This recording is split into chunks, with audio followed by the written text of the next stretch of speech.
और एक खंड का नाम है हृदय प्यारे नवयुवक। बहुत बड़ी किताब है, 400-500 पेज की किताब। देखिए उनमें किनके वर्णन, कौन लोग हैं वो, श्री पूजन सहाय को ये लोग कहाँ मिले। कितना इतिहास में जैसे इतिहास लिखा जाता है वैसा वैसा प्रशंसा के काम उन्होंने किया और अपने को खपा दिया उसमें। बिहार में एक पत्र नहीं, सैकड़ों पत्र। अकेले खड़क विलास प्रेस को 6 पत्रों को छापने का सौभाग्य था। खड़क विलास प्रेस की ग्रंथ सूची आप देखिए जो धीरेन्द्र नाथ सिंह ने उसमें दी है, तो 700-800 किताबों का जिक्र तो वो वर्गीकृत करके करते हैं और बहुत सारा जिक्र वर्गीकृत अवर्गीकृत करके करते हैं। उसमें हिंदी के लेखन की विषय विविधता आपको चमत्कृत करते हैं। तब उसी की पैदाइश श्री पूजन सहाय है, उसी की पैदाइश बेनीपुरी है, उसी की पैदाइश ये बिहार का आंदोलन है और बहुत सारे लोगों ने बहुत तरह से काम किया। उन सभी डायमेंशन, उस सभी आयामों पर न 1-2 दिन में चर्चा संभव है, न एक आदमी के बस की बात है। उस पर घंटे 2 घंटे में किसी उसके एक पोर्शन स्त्रियों का, मैं यही कह रहा हूँ कि खाली तुलना करिएगा अगर मध्य प्रदेश, बिहार और उत्तर प्रदेश के पाठ्यक्रमों का, जो बच्चों के लिए पाठ्यक्रम बन, जैसे मैं उदाहरण दूं, खड़क विलास प्रेस का एक वर्णन आता है तो लिखा एक जगह मिलेगा आपको कि बीएन कॉलेज जहां आज स्थित है वहीं खपरैल के मकान में पहले प्रेस चलता था, आएगा ब्रांच बोधोदय। बिहार में आता है कि एक खपड़पोश घर से, अब याद आ जाएगा पड़ेगी आपकी, ओनिया खपड़पोश घर। तो जो भाषा चुनी, मैं ये नहीं कह रहा हूं कि बिहार में हिंदी उर्दू का विवाद नहीं है, लेकिन ध्यान देने की जरूरत है कि बिहार में यह सौभाग्य है कि बिहार बंधु के एक संपादक हसन अली थे।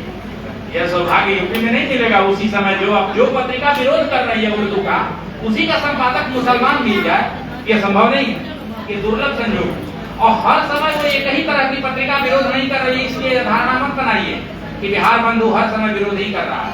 उसमें एक फेज ऐसा आता है जब वो कैंची के विवाद में वह कहता है कि नहीं हम ये शब्द लेंगे।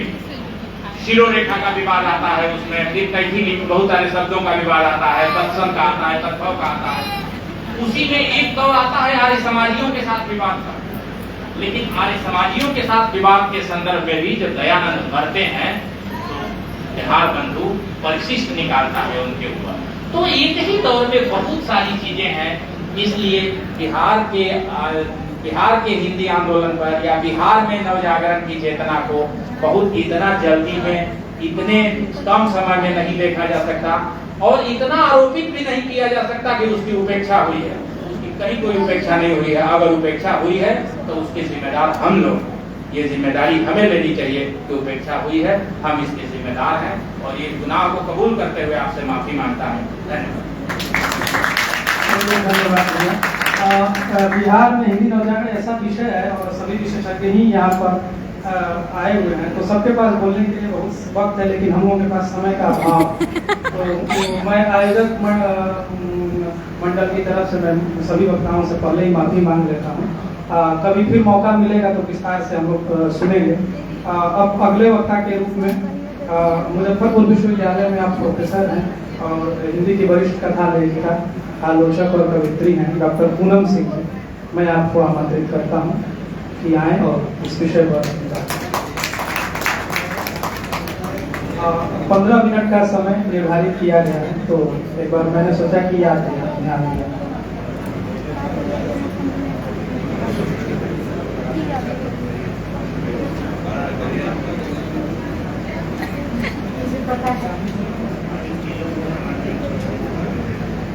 आज के हमारे अभी के बहुत सम्माननीय अध्यक्ष, नवजागरण के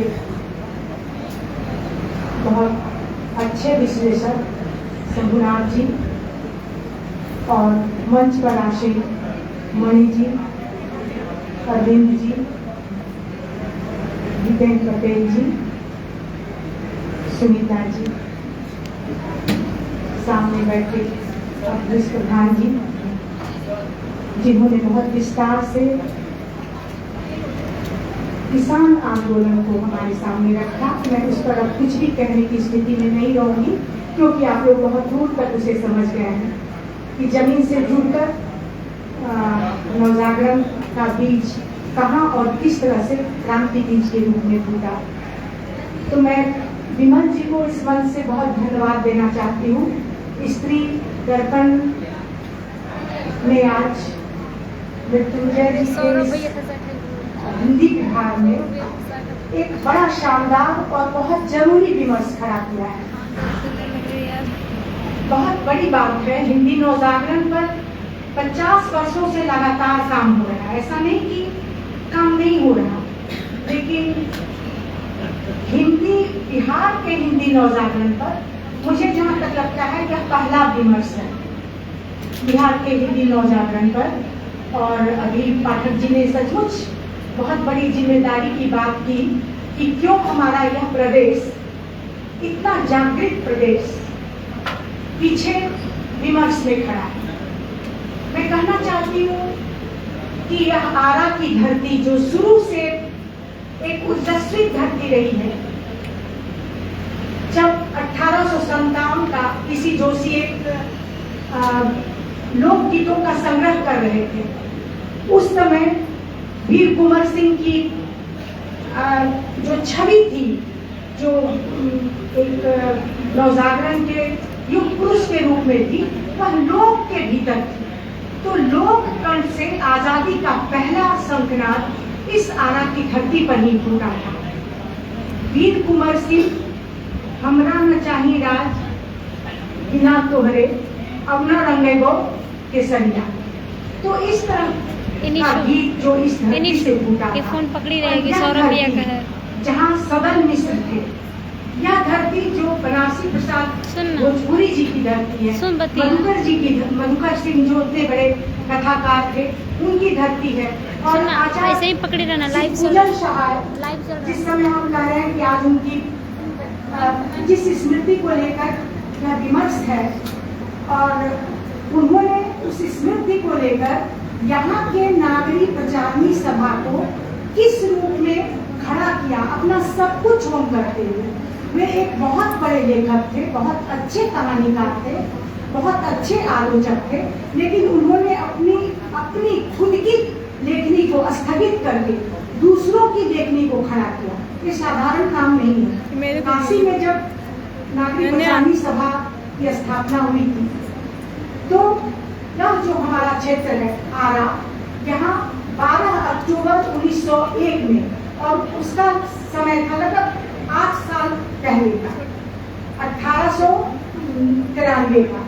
तो बहुत बड़ा अंतराल नहीं था, लेकिन काशी के जो बड़े लेखक थे उस समय, शुक्ल जी थे, द्विवेदी जी थे, रामविलास शर्मा, ये सारे जो आलोचना में सक्रिय लोग थे, महान लोग, लेखक लोग थे, वो लोग खुली दृष्टि से देख रहे थे नवजागरण को।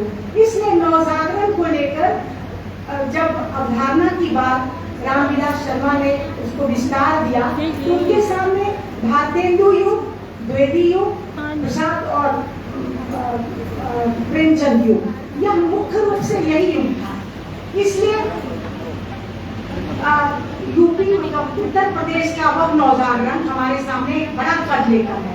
लेकिन हमें सोचने की जरूरत है कि आज हमारे भी इस प्रदेश में, जैसे शंभुनाथ जी जो काम कर रहे हैं, कर्मेंदु शिशिर जो काम कर रहे हैं, हितेश पटेल जी जो काम कर रहे हैं, अवधेश प्रधान जी जो काम कर रहे हैं, आप अगर उन चीजों को एक जगह इकट्ठा करके देखें तो बिहार के नवजागरण का एक मुकम्मल जो योगदान है, ऐसा नहीं है कि यह जो हमारी नवजागरण की निर्मिति में बिहार का योगदान कमतर क्यों है, जो अभी पाठक जी ने बहुत अच्छा ही किया कि कमतर नहीं है, कहीं से भी कमतर नहीं है, लेकिन इसको सहेजने की जरूरत है।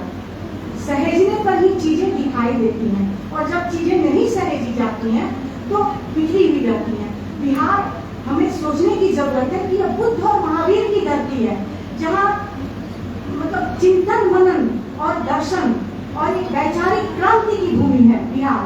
विश्व का पहला गणतंत्र हमारे वैचारिक वो विश्व का पहला गणतंत्र है। आज लोकतंत्र की जो स्थिति है उसको अगर गौर करके आप देखना और उसके भीतर की सारी चीजों को खंगालना चाहिएगा तो एक बार आपको उस वैशाली के उस गणतंत्र की ओर भी देखने की जरूरत होगी कि किस तरह से। तो ये सारी चीजें हमारे सामने आती हैं जब जनगीत के द्वारा क्रांति करने वाले एक लोक गायक थे यहाँ पे भिखारी ठाकुर। और देखिए कि नवजागरण में क्या है, विसंगतियों पर चोट है, सामाजिक विसंगतियों पर, रूढ़ियों पर, कुरीतियों पर, स्त्रियों के ऊपर जो वर्जनाओं की, नैतिकता की, मर्यादा की जो मतलब एक तरह से सोचे कि लगातार दमन और शोषण की जो चक्की स्त्रियों के लिए बाल विवाह, सती प्रथा और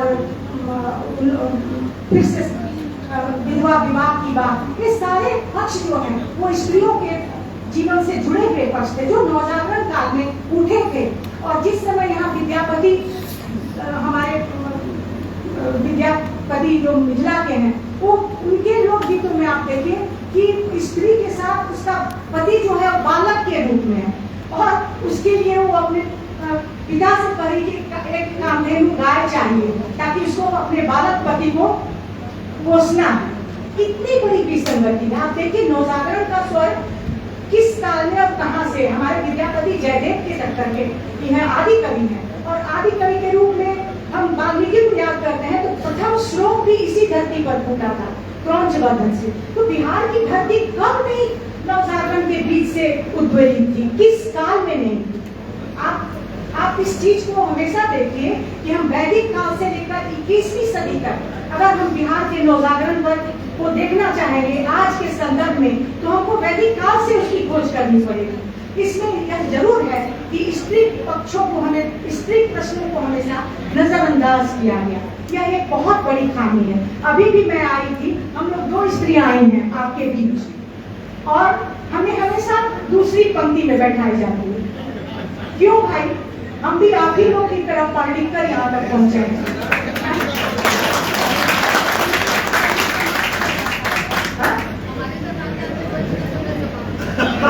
और यह भी एक तरह से सोचिए कि हमने मान कर यह समय लिया, हम लोगों की बारी सबसे अंत में आने वाली थी। मुझे लगा कि बहुत लंबा में नहीं, लेकिन जरूरी बातें हैं। इस पर भी जो लोग नवजागरण पर काम कर रहे हैं वो स्त्री पक्ष को लेकर भी विचार करेंगे कि स्त्री दृष्टि से अपने नवजागरण को कहाँ और किस रूप में देखा। मैं शंभूलाल जी से भी कहना चाहूंगी, कविंद्र शिशिर से भी कहना चाहूंगी कि ये लोग हमारे नवजागरण को बहुत गंभीरता से देख रहे हैं। अवधेश प्रधान जी किसान आंदोलन की स्त्रियों का जिक्र कर रहे थे और जो स्त्रियां उस समय उस रूप में जब रही थी वो दोनों तरफ की थी। ऐसा नहीं कि गरीब तबके की नहीं थी और सवर्ण की स्त्रियां नहीं थी, लेकिन धान रोक रही थी। तो यह स्त्री की एक जुटता का सवाल है। स्त्री कहीं से भी उस रूप में बड़े छोटे के बीच में उसके भीतर एक पहनावा होता है। आज भी हमारे घर में जो स्त्री मेड के रूप में काम करती है उसके दुख दर्द से एक स्त्री होकर हम लोग परिचित होते हैं। आप लोग नहीं परिचित होते होइएगा, लेकिन हम लोग जानते हैं कि पुरुष और बच्चे को लेकर वो कहाँ और किस रूप में मुश्किल में पड़ी रहती है, छत पीछे तक लौटान होती रहती है। किस प्रकार कभी उसकी विदाई करता है और तभी वो 4 पैसा कमाने के लिए दूसरे के घर में जाती है। तो सारे सवाल है जो नवजागरण के भीतर इन चीजों को लेकर हमारे भीतर आती है।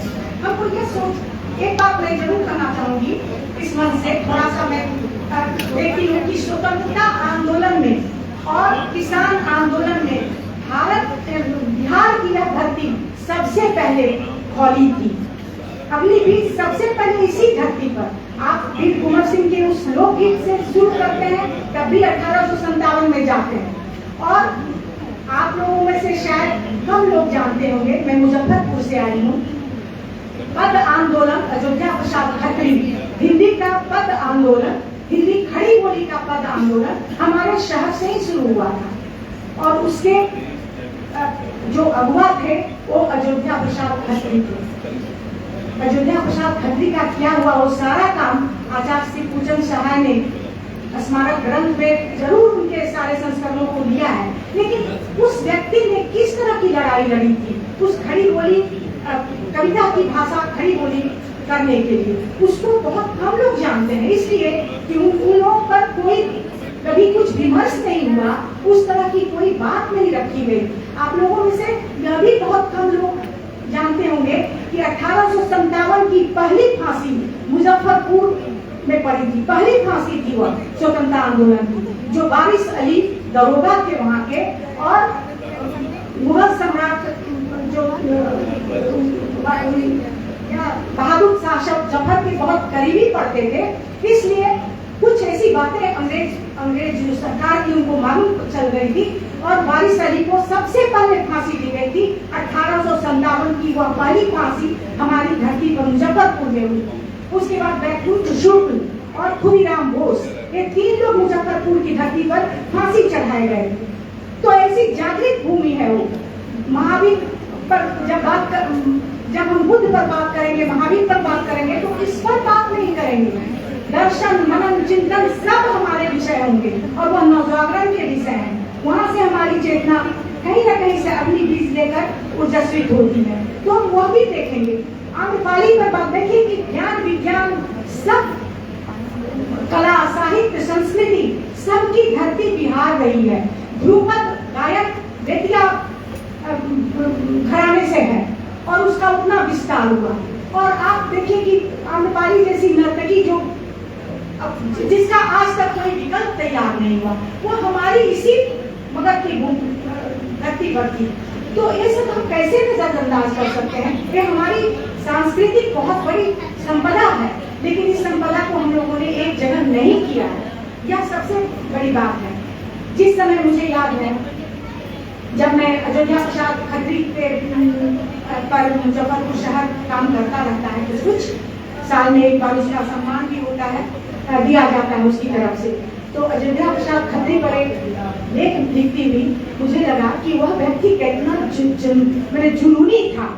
वह ऐसा था कि जो बात एक जुनूनी व्यक्ति से आज मैं मिली हूँ झा जी से, मुझे आश्चर्य लगा। न्यास के यहाँ के हैं झा जी, और इतनी चीजें उनके पास हैं। यह कैसी कदम, कैसी निष्ठा, कैसी प्रतिबद्धता है। कोई ऐसा इस तरह से शोधार्थी नहीं करता। आज जिस तरह के शोध तैयार किए जाते हैं विश्वविद्यालय में, कट पेस्ट करके तैयार किया हुआ शोध है, कहीं आपको मुकम्मल कोई दृष्टि नहीं मिलेगी। लेकिन इस तरह के व्यक्ति के पास एक दृष्टि है, एक प्रतिबद्धता है कि जो लोग जिन ढंग से काम करना चाहते हैं शोध पर, वो उनके पास आएंगे तो उनको मुकम्मल प्रमाणिक दस्तावेज के साथ वो सारी सामग्री मिल सकती है, जो यहाँ आरा की नागरिक प्रचारणी सभा ने बहुत दूर तक हिंदी के प्रचार प्रसार के लिए किया है। यह भी एक बात मैं इस मंच से कहना चाहती हूँ कि बिहार के धरती में इस तरह की ऊर्जा हो, इस तरह की ऊर्जा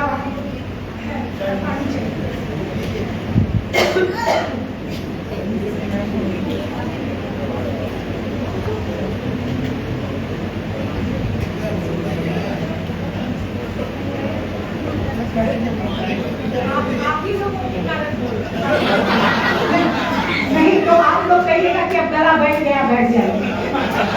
गला बैठने वाला नहीं है। इसलिए बोले कि पानी पिला सकते। अब पानी तो हम लोग ऐसे भी घर में पिलाते रहते हैं, पानी खाना सब देते हैं आप लोग जी। स्त्री दर्पण के हमारे बैठे हुए एकमात्र वही ऐसे व्यक्ति है जो इस ढंग से कहीं स्त्रियों के लेखन को लेकर बहुत गंभीर है। पहले तो मैं उन्हें बधाई दीजिए आप लोग। 1877 का वह समय था, 1877 याद कीजिए, और पद आंदोलन मुजफ्फरपुर में अयोध्या प्रसाद खत्री शुरू किए थे। उस समय एक नारायणी प्रेस हुआ करता था हमारे शहर में, और वहां से उसका प्रथम संस्करण प्रकाशित हुआ था। और बाद में 1888 में वाटर ब्लू नाम का जो लंदन का प्रेस है, वहां से इसका दूसरा संस्करण आया, और उसके संकलनकर्ता थे खत्री जी और संपादक थे फ्रेडरिक बिंगान, मतलब एक विदेशी ने अपना श्रेय लिया और सब कुछ किए थे जब किए। तो ये दोनों संस्करण जब सामने आया, तब आचार्य श्री पूजन सहाय ने उनके स्मारक इसमें उन दोनों को ही किया, नलिन विलोचन शर्मा और आचार्य श्री पूजन सहाय के द्वारा राष्ट्रभाषा परिषद के द्वारा वह संस्करण है।